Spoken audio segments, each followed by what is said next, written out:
A very good morning to the students of class 11th। बेटा हम आपके new syllabus के अकॉर्डिंग आपके लेसन 1 को आज सम अप करने वाले हैं and the lesson name is economy and economics. आज के टॉपिक में हम कवर अप करेंगे economy, economics, types of economics, micro and macro, nature of economy as well as economic activities. We have our very first lesson, that is economics and economy. What is economy? An economy is a system which provides people the means to work and earn a living. यानी कि वो economy का मतलब वो एक system है या वो एक ऐसा प्लेस है जो आपको वो सारी फैसिलिटीज़, वो सारी सर्विसेज दे जिससे कि लोग अपने लिए काम करके, वर्क करके अपने अर्निंग एंड लिविंगहुड के लिए जो उनको अर्निंग चाहिए उसे वो कमा सकें। That is called economy. Indian economy, India को मिला करके, इंडिया के बाउंड्री लाइन में जो सारी आपको सर्विसेज इंडियन गवर्नमेंट प्रोवाइड करती है, उन सब चीज़ों की हेल्प से जो आप अपने लिए अर्निंग्स करते हो, अपना लिविंगहुड चलाने के लिए जो आप अर्निंग्स करते हो, उसे हम इकोनॉमी बोलते हैं। जैसे Indian economy, Australian economy, US economy, इस तरीके से। Next up we have as economics. Okay, economics क्या होता है? इकोनॉमिक्स जो वर्ड है वो ग्रीक लैंग्वेज से बना है, जिसमें दो वर्ड्स का समेशन है, इको एंड नोमोस। इको का मतलब होता है होम एंड नोमोस का मतलब होता है accounts, which mean home accounts. It is a social science. ये सोशल साइंस की वो ब्रांच है, it studies the human behaviour of the people and economic phenomena. यानी वो ब्रांच है सोशल साइंस की जो इस चीज़ को स्टडी करती है कि ह्यूमंस का बिहेवियर क्या है और इकोनॉमी फिनोमिना के अकॉर्डिंग, यानी जो सब चीज़ें वो कमा रहे हैं, जो सब चीज़ें उनके पास हैं, उनसे उनके बिहेवियर में क्या चेंज आता है। इकोनॉमिक्स में हम चार चीज़ों को मिला करके स्टडी करते हैं। One is production, another one is consumption, another one is exchange and the last one is distribution. अब हम स्टडी करते हैं कि इकोनॉमी तो सारी फैसिलिटीज़ दी जाती है, तो ये फैसिलिटीज़ अनलिमिटेड तो नहीं होती, ये क्या होती है? स्केयर होती है। So let's understand what scarcity means is. It refers to the limitation of supply in selection to demand for a commodity. Scarcity का मतलब होता है चीज़ों के, एक तरीके से ये कहें कि लिमिटेशन होना, हमारे पास चीज़ों की कमी होती है। जितनी हमारी डिमांड होती है ना, उससे हमारी सप्लाई जो है वो कम होती है। इसीलिए इस सिचुएशन को स्केयर बोला जाता है, कम, लेसर क्वांटिटी। जब भी कोई चीज़ जिसकी आपको डिमांड तो ज़्यादा हो लेकिन सप्लाई कम होती है, उसे हम स्कैरसिटी में रिप्रेजेंट करते हैं। इसे रिप्रेजेंट करने के लिए भी मैंने लिखा है, where supply, S stands for supply, is lesser than D, D stands for demand. Demand से जब सप्लाई कम होता है तो उसे हम स्कैरसिटी बोलते हैं। जैसे अगर मैं बात करूँ पेट्रोल की, गोल्ड की, लैंड की, ये सब चीज़ें क्या हैं? रॉ रिसोर्सेज की, जितने भी रॉ रिसोर्सेज आपको मिलते हैं वो सब क्या हैं? स्केयर हैं, लिमिटेड हैं, इनकी बहुत लिमिटेशन है हमारे पास, इनको हम एक्सपैंड नहीं कर सकते। ये हमारे पास रिसोर्सेज जो हैं बहुत ही कम मात्रा में हैं। उसके बाद हमारी शुरू होती है इकोनॉमी की प्रॉब्लम, इकोनॉमिक्स प्रॉब्लम। ये स्केर्सिटी की वजह से ही हमारी जो इकोनॉमी की प्रॉब्लम्स जनरेट होती है। क्यों? देखिए, पहला रीज़न जो है वो ये है कि हमारे पास रिसोर्सेज स्केयर है, यानी रिसोर्सेज जो हैं वो हमारे लिमिटेड हैं। अगर हमें कोई भी चीज़ प्रोड्यूस करनी है तो हमें क्या चाहिए? रॉ मटेरियल चाहिए, रिसोर्सेज चाहिए, कुछ भी इनपुट चाहिए, और वो इनपुट्स जो हैं हमारे पास लिमिटेड हैं।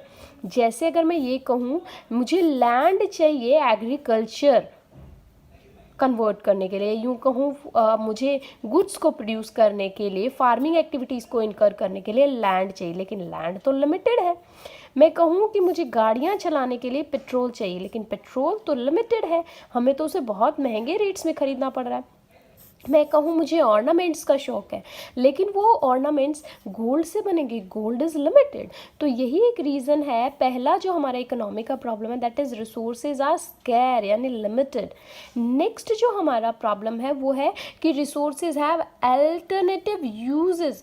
जो रिसोर्सेज हमारे लिमिटेड थे उनके भी यूजेस जो है ना वो अल्टरनेटिव है, यानी जितने भी रिसोर्सेज हमारे पास थे उनके बहुत ज़्यादा यूजेस हैं। जैसे पेट्रोल के तौर पे ही हम देखें तो पेट्रोल कार्स में भी यूज़ हो रहा है, बाइक्स में भी यूज़ हो रहा है, somewhere it is also used for household as well.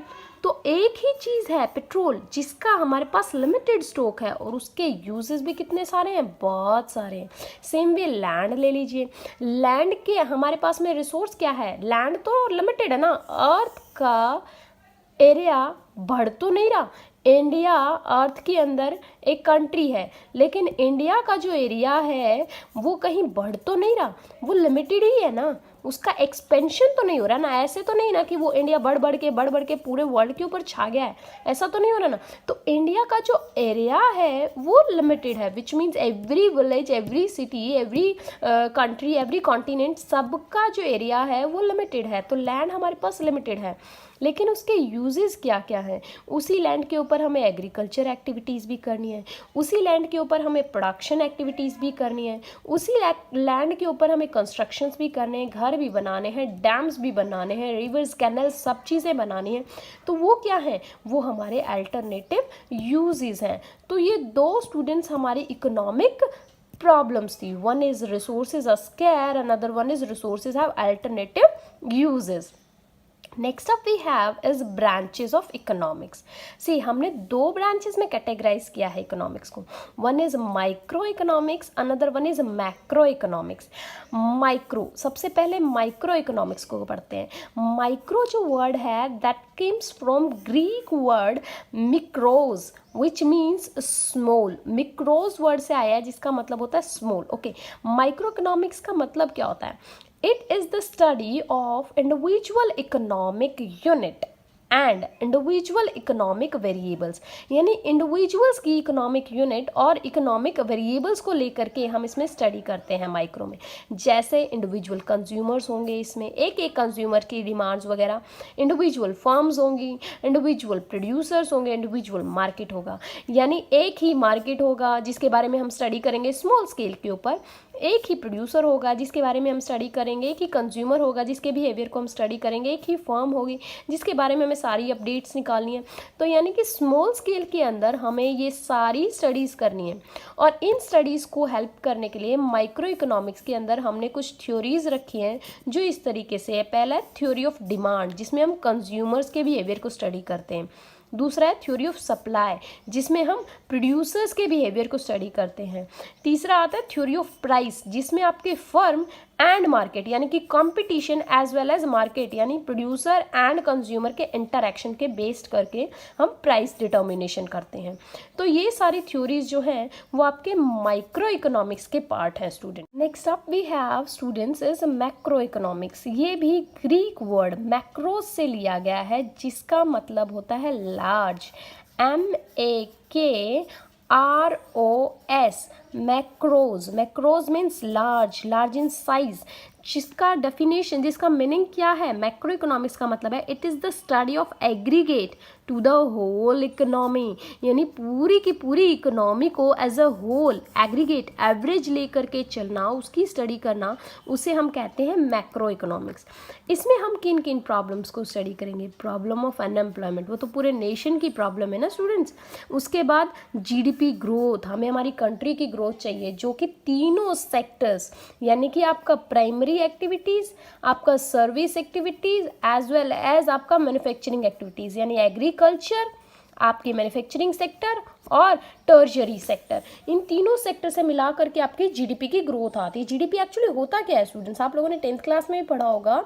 GDP stands for gross domestic product, जिसका मतलब होता है sum total of all the products and services being produced in within a boundary line of a country within 1 year, उसे कहते हैं हम GDP. तो GDP में भी हमें क्या चाहिए, ग्रोथ चाहिए, हाइक चाहिए, उसको हम उसकी प्रॉब्लम्स को जो हम स्टडी करते हैं उसे मैक्रो इकोनॉमिक्स कहते हैं। इकोनॉमिक को स्टेबलाइज करना, यानी इकोनॉमी में नाउ एंड देन कोई ना कोई प्रॉब्लम्स आती रहती हैं, लेकिन हमें क्या प्रैक्टिसेस रखनी है कि हम अपनी इकोनॉमी को स्टेबल रख सकें, इसको कोई भी चीज़ें हार्म ना करें, इसकी इकोनॉमी के ऊपर कोई भी चीज़ें बैड इफेक्ट्स ना डालें। Next up we have is money supply, money की सप्लाई, यानी कि this is related with banks. Banks के ऊपर आता है ये कि बैंक्स किस तरीके से मनी को एक प्लेस से दूसरे प्लेस पर सप्लाई करेंगे। आई मीन किस तरीके से मनी का सर्कुलेशन जो है मार्केट में होना चाहिए, कितनी मनी की डिमांड है, कितनी इसकी सप्लाई होना चाहिए, वो सारी चीज़ें। गवर्नमेंट का budget which is actually the key area जहाँ पर सभी लोग इंटरेस्टेड होते हैं, whether it is business houses और its household. Next up exchange rate. Exchange rate का मतलब है आपके फॉरेन करेंसीज का एक्सचेंज रेट, जिसमें आपका डॉलर है, आपका यान है, आपका दिनार है, सब आ जाते हैं। उसके बाद आता है monetary and fiscal policy. Monetary policy and fiscal policies वो सारी पॉलिसीज होती हैं जिसमें गवर्नमेंट अपने बजट एंड इनकम उनकी एस्टिमेशंस के साथ में पॉलिसीज को पब्लिक के लिए, कॉमन पब्लिक के लिए निकालती है। Next up we have is theories related to inflation and deflation gap in economy. Difference between micro and macro economics. Micro economics means small which means individuals के behaviour को study करेगा। Macro economics means large economy as a whole के behaviour को study करेगा। इसमें हम theory of price को study करते हैं माइक्रो में। मैक्रो में हम इनकम और एम्प्लॉयमेंट की थ्योरी को स्टडी करते हैं। इसमें हम जब स्टडी करेंगे माइक्रो इकोनॉमिक्स में तो हम मान के चलते हैं कि मैक्रो के जो वेरिएबल्स हैं वो सारे के सारे कांस्टेंट हैं, यानी हम मान के चलेंगे कि अगर हम किसी चीज़ के प्राइस का डिटर्मिनेशन को स्टडी कर रहे हैं तो हम मार्केट की सारी कंडीशंस को कांस्टेंट मान लेंगे कि मार्केट की बाकी सारी कंडीशंस कांस्टेंट है, सिर्फ हम प्राइस को डिटरमाइन कर रहे हैं। ऑन ए कॉन्ट्रेरी साइड अगर हम मैक्रो इकोनॉमिक्स की बात करें तो हम मैक्रो इकोनॉमिक्स को स्टडी करते टाइम ये मान लेते हैं, अज्यूम कर लेते हैं कि माइक्रो के जो वेरिएबल्स हैं वो सारे कांस्टेंट हैं। तो इसमें अगर हम डिस्कस करेंगे कि जीडीपी की ग्रोथ कैसी हुई, कितनी हुई, हमारी इकोनॉमी का लेवल कहाँ है, उन सब चीज़ों को अगर हम स्टडी करेंगे तो हम ये मान लेते हैं कि मार्केट में कोई भी अप एंड डाउन नहीं है। ओके, नेक्स्ट अप कि माइक्रो इकोनॉमिक्स में हम स्टडी करते हैं theory of consumer behaviour means demand, theory of producer behaviour means supply, theory of price, theory of demand, theory of supply and theory of price, जैसा मैंने आपको बताया भी था। नेक्स्ट इज यहाँ हम स्टडी करते हैं theory of related to equilibrium level where output and employment, यानी कि इक्विलिब्रियम लेवल आपका कहाँ लाई करेगा जहाँ पर आप आउटपुट लेते हो और एम्प्लॉयमेंट, इसको हम बाद में लेटर जब इन थ्योरीज को अंडरस्टैंड करेंगे ना स्टूडेंट्स, आपको अच्छे से समझ में आएगा वहाँ पर। Theory related to inflation, deflation gaps, fiscal and monetary policy, money supply and credit creation, government budget, exchange rate and balance of payment. हम माइक्रो इकोनॉमिक्स में इन सब चीज़ों को स्टडी करने वाले हैं। Economic activities, see the very first is production. Production is concerned with conversion of raw material and inputs into certain goods and services, यानी raw material को यूज़ करके कुछ चीज़ें या सर्विसेज को प्रोड्यूस करना, उसे कहते हैं हम प्रोडक्शन। जैसे कि मैं मानूँ कि मैंने land as a raw material को यूज़ करके मैंने वीट एज अ गुड को प्रोड्यूस किया। Clear students? अब इसमें प्रोडक्शन सर्विसेज में, प्रोडक्शन की एक्टिविटीज़ में हमने इंडस्ट्री एक पार्ट लिया है। प्रोडक्शन में हम दो चीज़ों को मैन्युफैक्चर करते हैं, हम दो चीज़ों को इनकर करते हैं। एक होता है आपका मैन्युफैक्चरिंग यूनिट, एक होता है आपका सर्विस यूनिट, यानी कि जिसमें हम गुड्स बनाते हैं और जिसमें हम सर्विसेज प्रोवाइड करते हैं। ओके स्टूडेंट्स, तो मैन्युफैक्चरिंग यूनिट वो होती है जिसमें हम गुड्स बनाते हैं, जिसमें हम कोई ना कोई रॉ मटेरियल को यूज़ करते हैं और कोई आउटपुट देते हैं। सर्विस सेक्टर का मतलब होता है वो सारी चीज़ें जिनको हम छू देख नहीं सकते बट सिर्फ फील कर सकते हैं।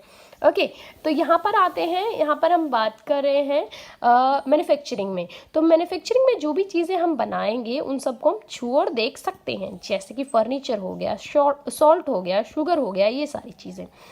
On a country side services जैसे बैंकिंग हो गया, ट्रांसपोर्टेशन हो गया, जब एक जगह से दूसरी जगह पर आप चल के जाते हो, बसेस का ट्रांसपोर्ट लेते हो, तो ये तो नहीं करते हो ना कि बस से उतरते टाइम अपने साथ अपनी सीट को भी उठा के ले गए कि भाई मैंने ट्रांसपोर्टेशन के लिए पे किया। नहीं, आपने सिर्फ सिर्फ उस डिस्टेंस के लिए पे किया है जो आपने दिल्ली जयपुर के बीच में ट्रैवल किया है.